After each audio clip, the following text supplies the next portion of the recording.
Oh, it's a good one today. Am I filming this back to back from filming part 2? Yeah, I am, but it's okay. Sit, sip, and yap.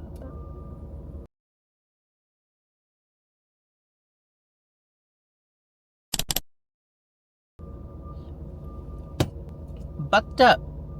Code page. Part 3 of what it's like to be in an abusive relationship and leave one and everything under the sun that comes with it. First of all, today's topic: what often happens when you leave? This part blindsides people. So leaving is not the end of abuse. It's often when there's a period of time where it intensifies. I know for me, it was anytime that I tried to leave, right? If I attempted to, that person would pull out all the stops, pull every mind game, anything to get me to stay. And then when I would reinforce that fear of leaving by beating the hell out of me. Trigger warning, beating the hell out of me all the time. It's supposed to try and keep you. That's really what it is. Like when they are in any way super uber duper aggressive or any type of abuse, it's to try and make you afraid of attempting to leave again or wanting to leave again. And when they see that that's not working, then it's the opposite. It's like everything how it was in the beginning, that's what they come back to, because that's supposed to like draw you back in. They either, it's a 50-50, either make you, depending on the situation that you're in, the type of abuse and what's going on, it's either to make you afraid of leaving again or draw you back in to show you that they will change for you and they will love you. Some of these is like examples and stuff like that is hovering, sudden apologies, promises, emotional speeches. It's not real. It's not real. They try to then make it seem like it was like they were so blinded by their love for you and they don't know how they ever could have done that to you, and when did I become such a monster? I'm so sorry. You still know that you still are. You're still a monster. You're just trying to hide it. Another one, different type.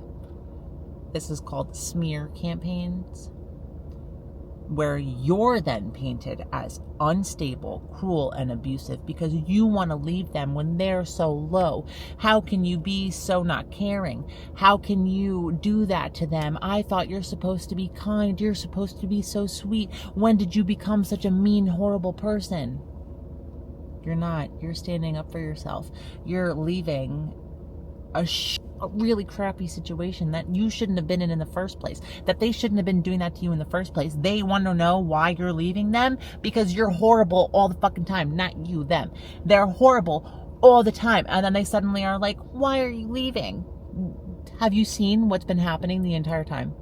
Or this is where like not having reality. Oh, now suddenly we're not realizing or forgetting where the hell we are. Oh, what's been going on the last 8 months? Oh, okay. Okay, or in my case, 5 years. You're not abusive. You're not cruel. You're choosing yourself. And that's what you always should do.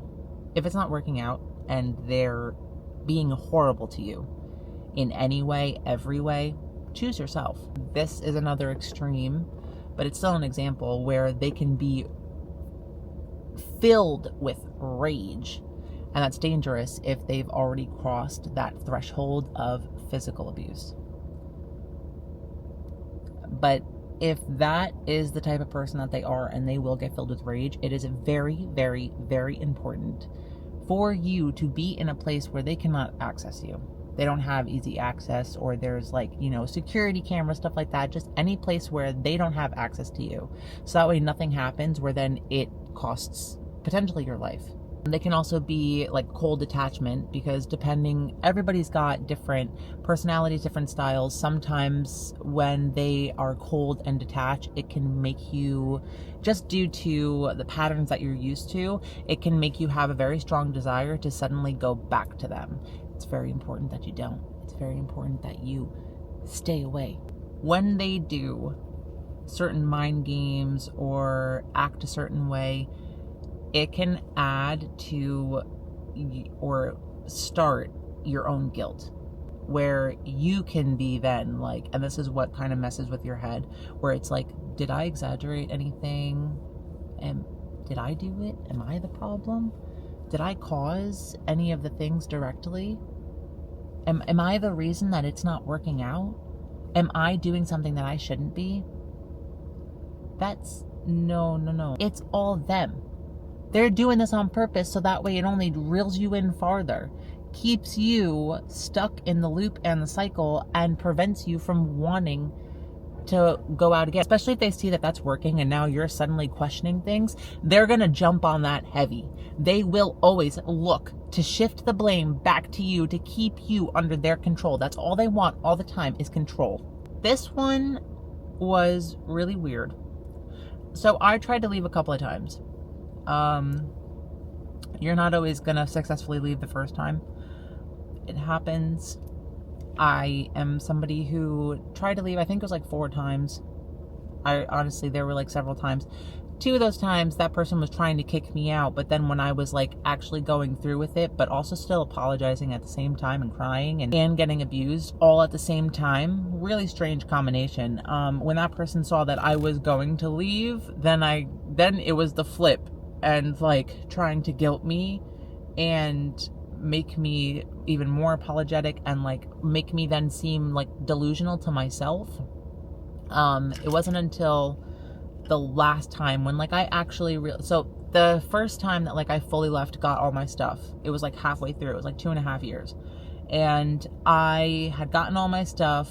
That person was being unfaithful to me, lied, and went to another state, and I was fully aware because I'll disclose that another time, but I was seeing everything that person was doing on their phone backwards. Like, so I could read everything, and I knew that person was going to be unfaithful, and I broke, and I was like, I can't do this anymore. So I got all my stuff, had my mom help, and left. And then that person drove.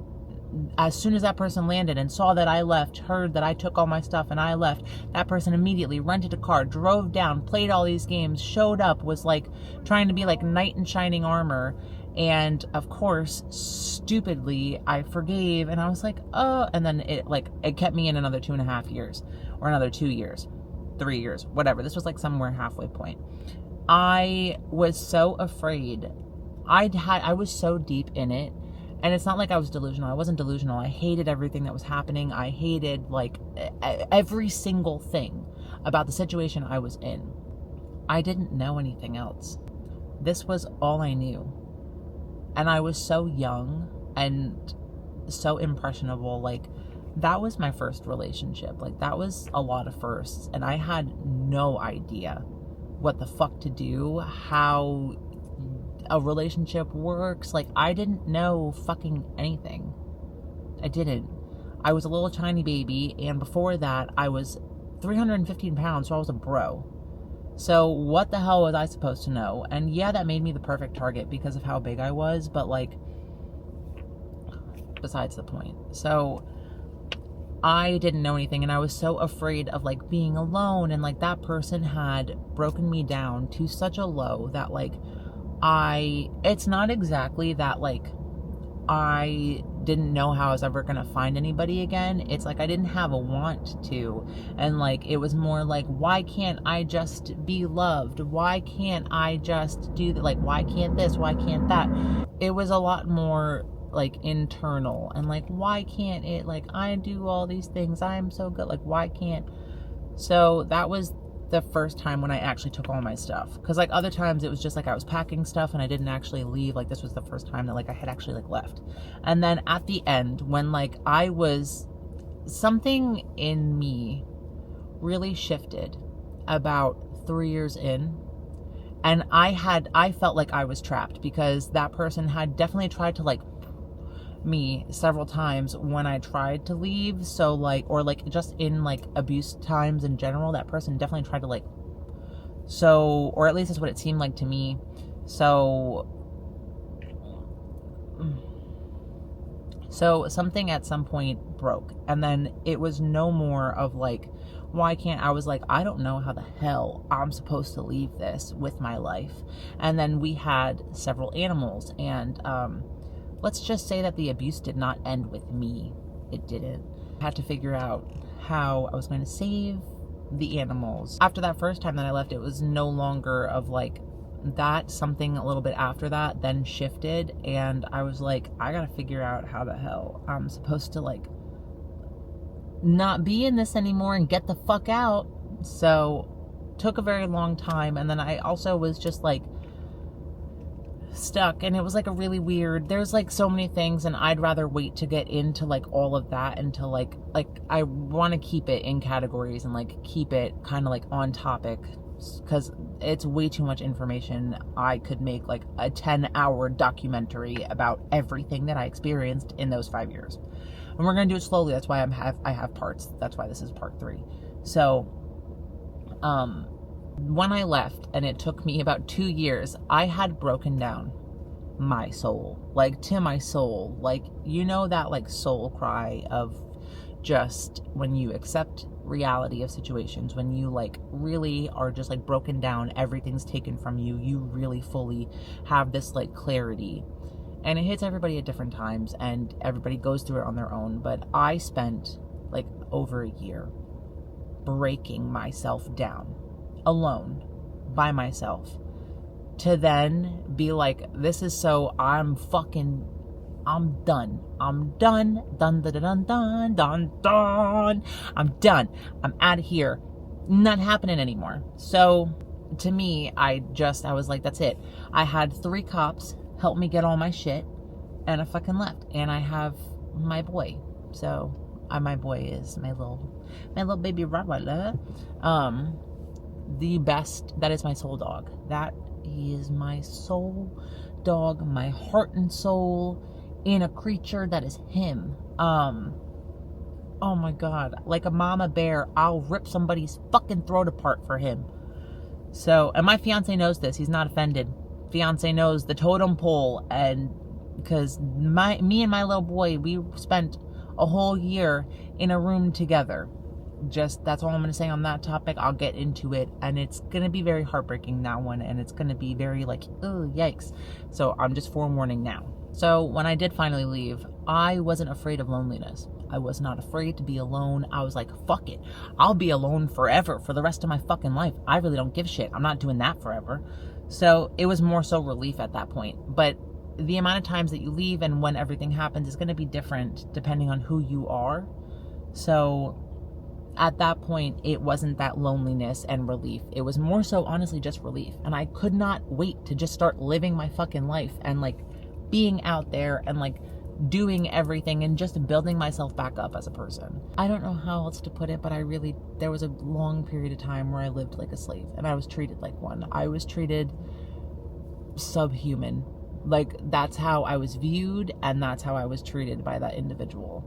So it's not like my life did not matter, like nothing about me mattered. I was more so there to like cook and clean and like do whatever the fuck I was told. I was just like so relieved and so like ready to just like start working on myself and like get myself back, because like fuck you, what do you mean I'm a fucking human. For damn sure I'm gonna go live my fucking life.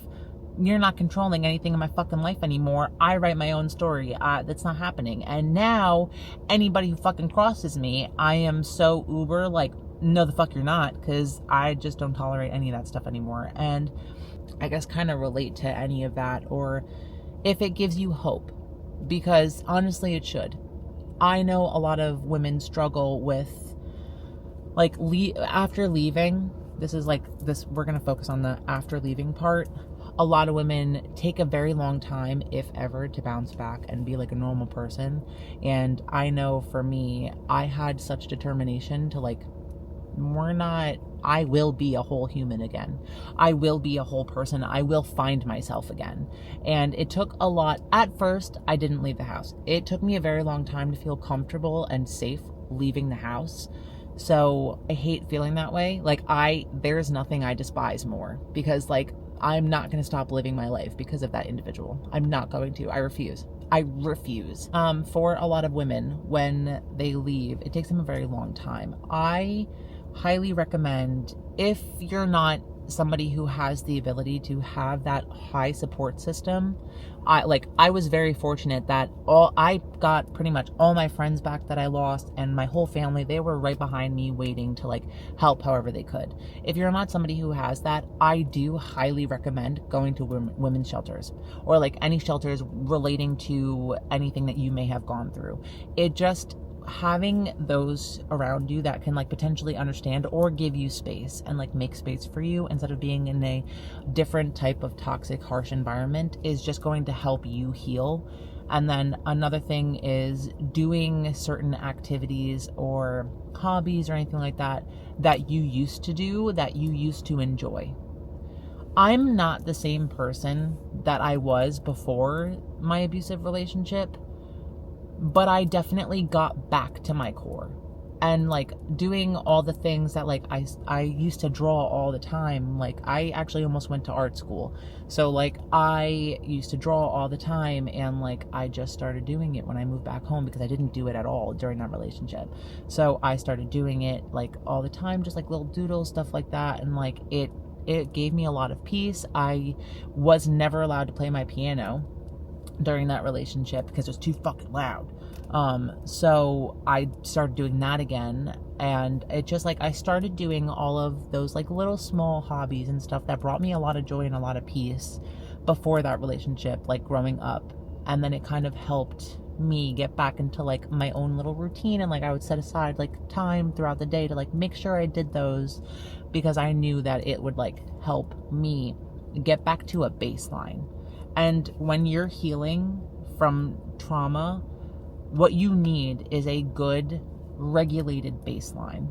And it's really hard to get back to that, but it is possible, it is doable. Also, side note, when going to therapy, because you need to. If you're telling yourself you don't need to go to therapy, this is me telling you right now, yes you do. Stop lying to yourself. Go to therapy. But pick out a therapist who specializes in trauma.